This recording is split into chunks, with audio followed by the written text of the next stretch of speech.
அனைவருக்கும் வணக்கம். இப்ப பொதுவாகவே பாத்தீங்கன்னா ரொம்ப சீரியஸாக நம்மளாம் பேசிட்டு இருக்கோம். ஒரு பக்கம் திமுக காங்கிரஸ் கூட்டணி, இன்னொரு பக்கம் உலகத்துல போர், இஸ்ரேல், ஈரான், அமெரிக்கா, இது போன்ற பதற்றமான போர் சூழல். தமிழ்நாடு அரசியல் வேற பரபரப்பாக போயிட்டு இருக்கு. எலெக்ஷன் வரப்போகுது. இதற்கிடையில நமக்கெல்லாம் என்டர்டைன்மெண்ட் வேணும் என்பதற்காக திராவிட இயக்க போர்வாள் திரு வைகோ அவர்கள் ஒரு வீர ஆவேசமான உரை ஒண்ணு கொடுத்திருக்காரு. அது அவர் வீராவேசமா தான் பேசாரு. அதை பார்த்தோன்னே எனக்கு குபீர்னு சிரிப்பு வந்துச்சுங்க.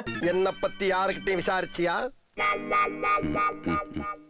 விசாரிச்சுட்டேன். அதான் அந்த பேச்சு. அதான் உங்கள்கிட்ட அந்த ஸ்பீச்சை ஷேர் பண்ணி நீங்களும் ஏதாவது மன கஷ்டத்துல இருப்பீங்க, இல்லைன்னா ஏதாவது டென்ஷன் இருப்பீங்க, ஒரு 10 நிமிஷம் அந்த டென்ஷன்லாம் மறந்து இந்த வைகோவோட ஸ்பீச்சை கேட்டீங்கன்னா சர்வரோக நிவாரணி மாதிரி இந்த ஸ்பீச் இருக்கும். அவ்வளவு குபீர்னு சிரிப்பு வருங்க. சரி வாங்க போய்தான் பாப்போம். நான் அமெரிக்க ஏகாதிபத்தியத்துக்கு சவால் விடுகிறேன் என்று சொல்வது யூஸ்வல் தான். இன்னும் இப்ப அவர் என்ன சொல்லியிருக்காருன்னா, நான் மோடியை பார்த்து கேட்கிறேன், மோடியை பார்த்து கேட்பதற்கு எனக்கு தைரியம் இல்லாம இல்ல, எனக்கு அவ்வளவு தைரியம் இருக்கு, நான் பயப்பட மாட்டேன், மோடிக்கெல்லாம் பயப்பட மாட்டேன், மோடி செய்வது தவறு அப்படின்ட்டு ஒரு மேடையில சென்னையில தான் பேசியிருக்காரு. ஆஸ் யூஸ்வல் ஒரு குல்லாவை போட்டுக்கிட்டு இஸ்லாமிய வாக்குகளை கவர்வதற்காக தன்னுடைய நாடகத்தை நடத்திட்டு இருந்திருக்காரு.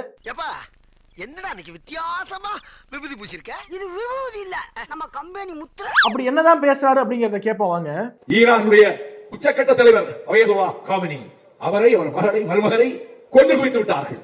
நம் கண் முன்னாலே நடந்து விட்டது. படுகொலை செய்யப்பட்டு விட்டார்கள்.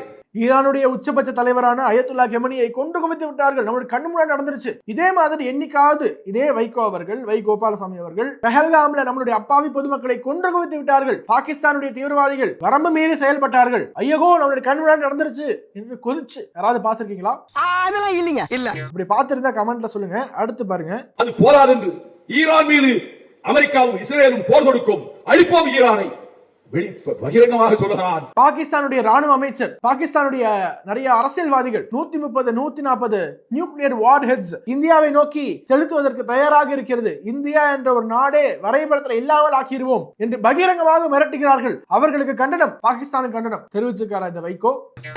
இல்ல. அமெரிக்க ஜனாதிபதி டொனால்டு ட்ரம்ப் அமெரிக்க சரித்திரத்திலேயே இப்படி ஒரு கோமாளி குடியரசுத் தலைவராக வந்தது கிடையாது. இப்படி ஒரு கொடியவன் குடியரசுத் தலைவராக வந்தது கிடையாது. பேசியாச்சா? அந்த பிள்ளைக்கு தமிழ் தெரியாது. அமெரிக்கா சரித்திரத்துல இது மாதிரி ஒரு கோமாளி குடியரசுத் தலைவரா வந்தது கிடையாது. அதே மாதிரி தமிழக அரசியல்ல ஒரு வேணா விடுங்க, கொஞ்சமாவது இந்த வயதுக்கு மரியாதை கொடுத்து நம்ம அப்படியே கடந்து போவோம். அடுத்து அமெரிக்க ஏகாதிபத்திய கழுகு ஈரானை கூறு போடுவதற்கு தயாராகிவிட்டு இருக்கக்கூடிய சூழலில் இங்கே இருக்கிற பிரதம மந்திரி, தலைமை அமைச்சர் இஸ்ரேலுக்கு சென்று நெத்தன்யாகுவுக்கு ஆதரவாக பிரச்சாரம் செய்ய அவர் தனிப்பட்ட மனிதராக போவது வேறு, பிரதமர் என்ற பதவியோடு எப்படி போகலாம்? எப்படி இஸ்ரேலுக்கு ஆதரவாக போகலாம்? மோடிக்கு ஃபாரின் பாலிசி தெரியல அப்படிம்பாரு. இப்ப பாருங்க, எப்படி நெத்தன்யாகுவை ஆதரித்து அங்கே போய் பேசலாம்? பாலஸ்தீனத்தை காந்தியார் காலத்திலிருந்து, நேரு காலத்திலிருந்து நாம் ஆதரித்து வந்தோம். அவர்களுக்கு உரிமை இருக்கிறது. அவர்கள் சுதந்திர பாலஸ்தீனம் கேட்பதற்கு சகல உரிமைகளும் இருக்கின்றது. அவர்கள் ஐநாவிலே அவர்கள் உறுப்பினர் ஆகாவிட்டாலும் பார்வையாளர் நாடாக ஆக்கப்பட்டார்கள். எப்படி மோடி இஸ்ரேலுக்கு போகலாம் என்று கேட்கக்கூடிய இதே வைகோ அவர்களுக்கு ஒரு சில கேள்விகள். என்னன்னா, ஃபாரின் பாலிசி பத்தி நீங்க மோடிக்கு பாடம் எடுக்க வேண்டாம், மோடிக்கு என்ன செய்ய வேண்டும் என்று தெரியும். இந்தியாவில் இருக்கக்கூடிய அனைத்து குடிமக்களுடைய ஒரு பிரதிநிதியாக சரியான திசையில இந்தியாவுடைய ஃபாரின் பாலிசி எடுத்து கொண்டு போயிட்டு இருக்காரு. இஸ்ரேலுக்கு எப்படி போகலாம், இஸ்ரேலுக்கு எப்படி போகலாம் என்று மீண்டும் மீண்டும் கேட்கிறீங்களே. இஸ்ரேல் இந்தியாவிற்கு உறுதுணையாக நின்றிருக்கிறது. ஒவ்வொரு முறையும் இந்தியா போருக்கு செல்லும் போதெல்லாம் இந்தியாவுக்கு ஆதரவாக வந்த ஒரு நாடு இஸ்ரேல்.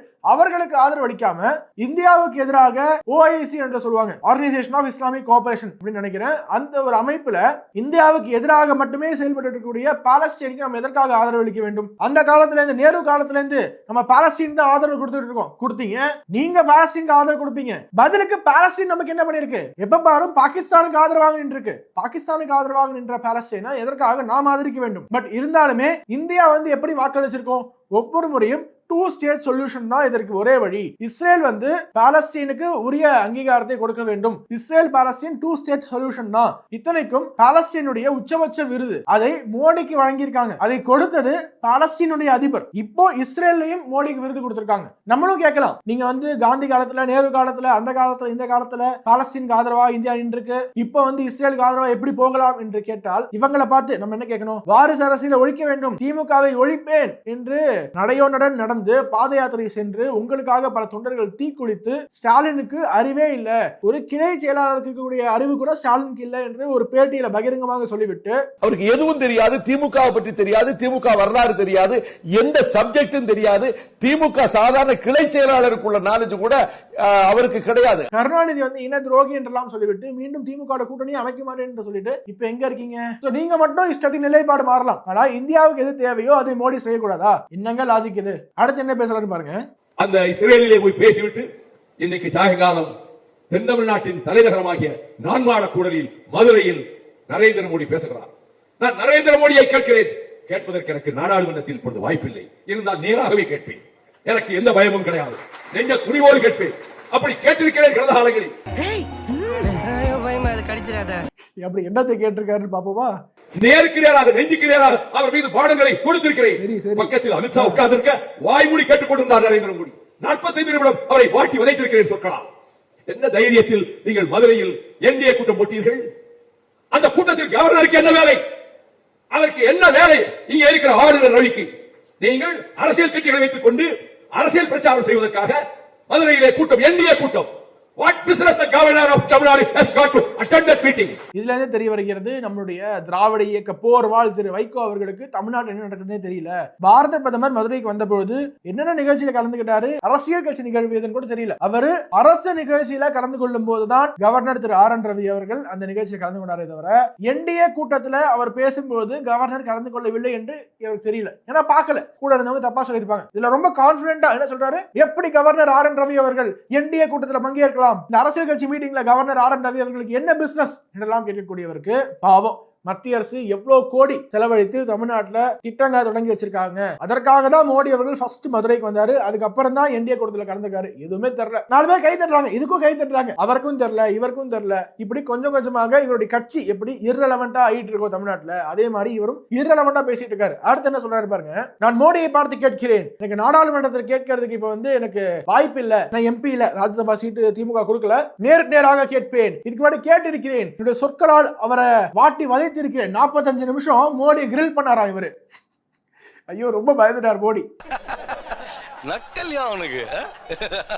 எப்படிதான் இதை வந்து தைரியமா பொதுவெளியில பேசுறாங்கன்னு தெரியலங்க. வாய்மூடி கேட்டுக்கொண்டிருந்தார் மோடியும் அமித்ஷாவும். ஆமா, வாய்மூடி தான் கேட்பாங்க. ஏன்னா எதிர்கட்சிகள் பேசும்போது குறுக்கிடாமல் கேட்பது என்பது ஒரு அவை மாண்பு. அதை பாஜக எப்போதும் செய்திருக்கிறது. மாறாக மோடி பேசும்போது எதிர்கட்சிகள் காட்டு மிராண்டிகள் நடந்துப்பாங்க இல்லையா, பாராளுமன்றத்துக்குள்ளேயே மோடி பேசும்போது கூச்சல் கூச்சல் கூச்சல் என்று போட்டு வெளிநடப்பு செய்து அந்த மாதிரி செய்ய மாட்டார்கள். பிஜேபி இருக்கக்கூடியவங்க சிவிலைஸ்டு பீப்புள். அதனால சிவிலைஸ்டு பீப்புள் எப்படி நடந்துப்பாங்களோ அப்படி நடந்துக்கிறாங்க. அப்படிதான் மோடியும் நடந்துக்கிட்டாரு. மற்றபடி நீங்க சொல்றதுல எவ்வளவு உண்மை இருக்கும் என்பதற்கு என்டிஏ கூட்டத்துல RN ரவி பங்கேற்றான்னு சொன்னீங்க இல்லையா, அதே தெரிஞ்சு போச்சு எந்த அளவுக்கு உண்மை இருக்கும் என்று. இப்ப தேர்தல் வந்துருச்சு, உங்க கட்சி ஒரு எக்ஸிஸ்டென்ஷியல் த்ரெட்ல இருக்கு. இருக்குமா இருக்காதானே தெரியல. உங்க கட்சியை காப்பாத்துற வழியை பாருங்க. அதுக்கப்புறம் நீங்க வந்து இந்தியாவை காப்பாத்தலாம், ஈரான்ல அப்பாவி பொதுமக்கள் அப்புறமா காப்பாத்தலாம். உங்களுடைய கட்சியை ஃபர்ஸ்ட் காப்பாத்துங்க, அதுக்கப்புறம் உலக அரசியல் பேசுங்க. இந்த மார்ட்டின் லூதர் கிங்க பார்த்து நான் கேட்கிறேன், ஃபிடல் காஸ்ட்ரோவை பார்த்து கேட்கிறேன், இந்த பழைய வைகோ அப்படியே இப்ப வராரு வெளியில வந்து நான் மோடியை கேட்கிறேன், பெஞ்சமின் நேதன்யாஹுவை கேட்கிறேன், அமெரிக்க ஏகாதிபத்தியத்தை கேட்கிறேன். கொஞ்சம் கொஞ்சமா வெளில வருது, நீங்க கேட்டுக்கிட்டே இருங்க. உங்க கட்சி காணாம போயிட்டு இருக்கு. 2026ல எப்படி தேஞ்சு போகுதுங்கிறத பொறுத்திருந்து பார்ப்போம். பட் ஆல்சோ தேங்க்யூ, நீங்க வந்து அப்பப்ப இந்த மாதிரி ஸ்பீச் கொடுத்து எங்களை என்டர்டெயின் பண்ணிட்டே இருக்கணும். எங்களுக்கு ஒரு என்டர்டெயின்மெண்ட் தேவை, அதை தொடர்ந்து செய்யுங்கள் என்ற வேண்டுகோளோட விடைபெறுகிறேன். வணக்கம், வந்தே மாத்திரம். உலக தமிழ் சொந்தங்களுக்கு வணக்கம். நான் ராஜவேல் நாகராஜன். பேசு தமிழா பேசு வலையொலியுடைய வளர்ச்சிக்கு நீங்களும் உறுதுணையா இருக்கணும்னு நினைச்சீங்கன்னா இந்த வீடியோடைய டிஸ்கிரிப்ஷன்ல இருக்கக்கூடிய ரேசர் பே லிங்கை கிளிக் பண்ணுங்க. அந்த லிங்க்ல போயிட்டு உங்களுக்கு விருப்பமான தொகையை பேசு தமிழா பேசுவனுடைய வளர்ச்சிக்கு உங்களுடைய பங்களிப்பாக நீங்கள் கொடுக்கலாம். நன்றி, வணக்கம்.